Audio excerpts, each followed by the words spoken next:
আসসালামু আলাইকুম ওয়া ৰাহমাতুল্লাহি ওয়া বাৰাকাতুহু। মোৰ সন্মানীয় ভাইসকল আৰু মাসকল, মই কি কৰিছোঁ? অতি প্ৰথমত কি কৰিছোঁ? আল্লাহৰ প্ৰশংসা কৰিছোঁ, আলহামদুলিল্লাহ। এই কাৰণেই যে আমি কোৰআন পড়ি থাকো, এই যে কোৰআন তেলাওয়াত কৰি থাকো, এই শক্তিটো কোনে দান কৰিছে? একমাত্ৰ আল্লাহ তাবাৰক তাআলা দান কৰিছে। সেই কাৰণে আমি কি কৰিব লাগিব? আল্লাহৰ প্ৰশংসা কৰিব লাগিব, আলহামদুলিল্লাহ। আৰু সেই নবী, বিশ্ব নবী হযৰত মুহাম্মদ যি নবী কি কৰিছিলে? এই দুনিয়ালৈ আহিছিলে। সেই নবী যদি নহলহেঁতেন, এই দুনিয়া কোৰআন শৰীফ নহলহেঁতেন, বুখাৰী হাদিস শৰীফ নহলহেঁতেন। গতিকে মই কৰিছোঁ, আমি কি কৰিছোঁ? সেই নবীৰ প্ৰতি নবীৰ প্ৰতি দৰুদ শৰীফ পঢ়িছোঁ, সাল্লাল্লাহু আলাইহি ওয়াসাল্লাম। গতিকে আজি মই যিটো কোৰআন তেলাওয়াত কৰি আছোঁ, আপোনালোকে শুনিব। সেইটো সূৰা আহকাফ। বন্ধুসকল মনত ৰাখিব, সূৰাটো আহকাফ আৰু 46, তাৰ মানে হ'ল 46 নম্বৰৰ সূৰা। আৰু আয়াত নম্বৰ মনত ৰাখিব, আয়াতটো হৈছে 14 আৰু 15। ধুনীয়া ধুনীয়া কথা এই আয়াতৰ ভিতৰত আছে। গতিকে মই আগত কোৰআন শৰীফ তেলাওয়াত কৰি আছোঁ, আপোনালোকে মন দি শুনিব। বিসমিল্লাহির রহমানির রহিম।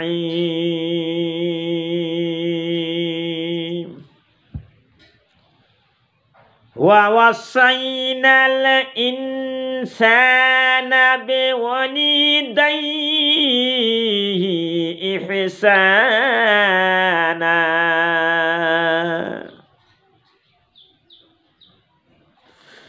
حملته أمه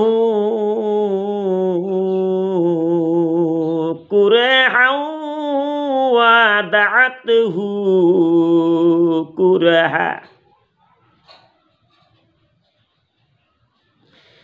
وحمله وفصاله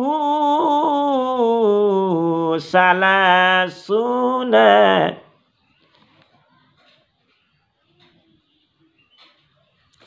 wa fisaluhu salasuna syahra hatta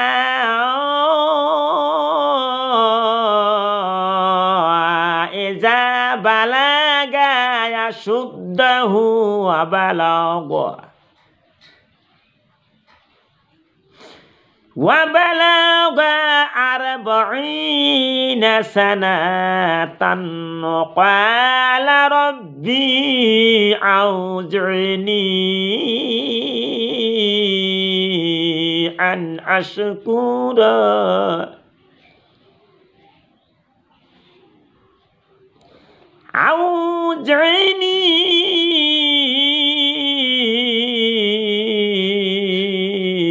أن أشكر نعمتك التي أنعمت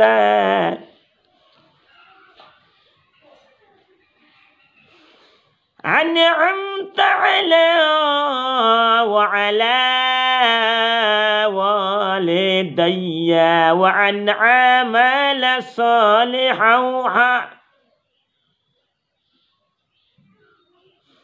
صالحا ترضاه واصلي لي في ذريتي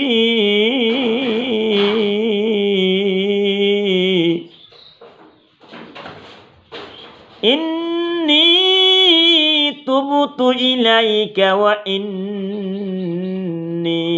من المسلمين.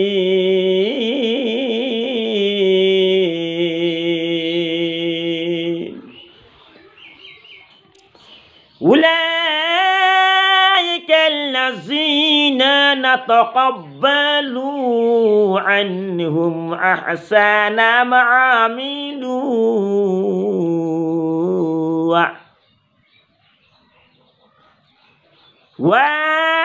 ونتجاوز عن سيئاتهم في أصحاب الجنة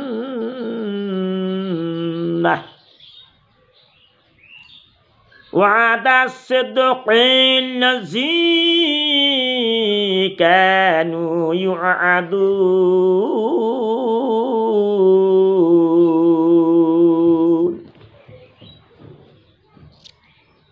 মোর বন্ধুসকল ইয়াৰ মানে তফসিল মই অলপখিনি কৈ আছোঁ আপোনালোকে শুনিব ধুনীয়া ধুনীয়া কথা ইয়াত আমাৰ আল্লাহ কৈছে যে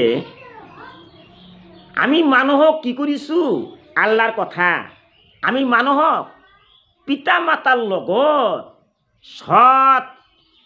সদাচৰণ কৰিবলৈ আদেশ কৰিছোঁ গতিকে পিতা মাতাৰ লগত ভাল ভাল কাম কৰিব লাগিব পিতা মাতাৰ লগত ভাল সৎ আচৰণ কৰিব লাগিব পিতা মাতাই কিমান কষ্ট কৰে আটাইতকৈ বেছি কষ্ট কৰে মায়েৰ মতন কষ্ট দুনিয়ায় কোনো মানুহ কৰা নাই গতিকে ইয়াতে মাকৰ লগত ভাল আচৰণ কৰিব লাগিব ব্যৱহাৰ কৰিব লাগিব চাইতে লাগে 30 মাস তাৰ মানে এত কোৱা হৈছে যিটো গাখীৰ খায় মাকৰ যে গাখীৰ খায় ল'ৰা ছোৱালী সৰু সৰু ল'ৰা কি কৰিছে মাকৰ গাখীৰ খাইছে সেই গাখীৰটো সাৰতে কিমান হয় 30 মাস তার মানে 2 বছর 2.5 বছর মান তার মানে 2 বছর 30টা মাহ লাগিব এই দুধটো ছাড়াইতে সৰু সৰু ল'ৰা ছোৱালী মাকৰ দুধ খায় কি হয় 2.5 বছৰ লাগে 30টা মাহ সময় লাগে সেই গাখীৰ দুধটো মায়ে খুৱাইছে সেই পিতা মাতাক সেৱা কৰিব লাগে পিতা মাতাক কষ্ট দিব নালাগে গতিকে তাৰ পিছত মই যিখিনি কথা কৈ আছোঁ আৰু কৈছে যে কর্মে সে পূর্ণ বয়সে পৌঁছে এবং 40 বছরে পৌঁছিয়া বলে আয় আমার রব সামর্থ্য দাও আমার প্রতি প্রদত্ত অনুগ্রহের যাতে কৃতজ্ঞতা প্রকাশিতে পারি তার মানে এই যে মানুহে সৰু আছিলে সৰুৰ পৰা ডাঙৰ লাহে ডাঙৰ হয় মানুহে যেনেকৈ এটা গাছ আছে গছটো এটা বিচি থাকে এটা বীজ থাকে তাৰপৰা লাহে গছটো ডাঙৰ হ'বলৈ ধৰে তাৰ ডাল ফল ফুল কি কৰিছে কিমান পাতা সেই লাহে লাহে ঠিক তেনেকৈ মানুহ কি কৰিছে মানুহৰ কোনো মূল্যই নাছিলে মানুহৰ কোনো চিন্তাপ নাছিলে গতিকে লাহে লাহে মানুহে শিকিবলৈ ধৰে লাহে ডাঙৰ হয় গতিকে মই যিকোনো কোৰআন তেলাওয়াত কৰিছোঁ আৰু অলপ সময় ভাষণ প্ৰদান কৰিছোঁ আপোনালোকে শুনি লাইক কৰিব সাবস্ক্ৰাইব কৰিব ইত্যাদি আখিৰ দাৱানা আনিল হামদুলিল্লাহি ৰাব্বিল আলামিন।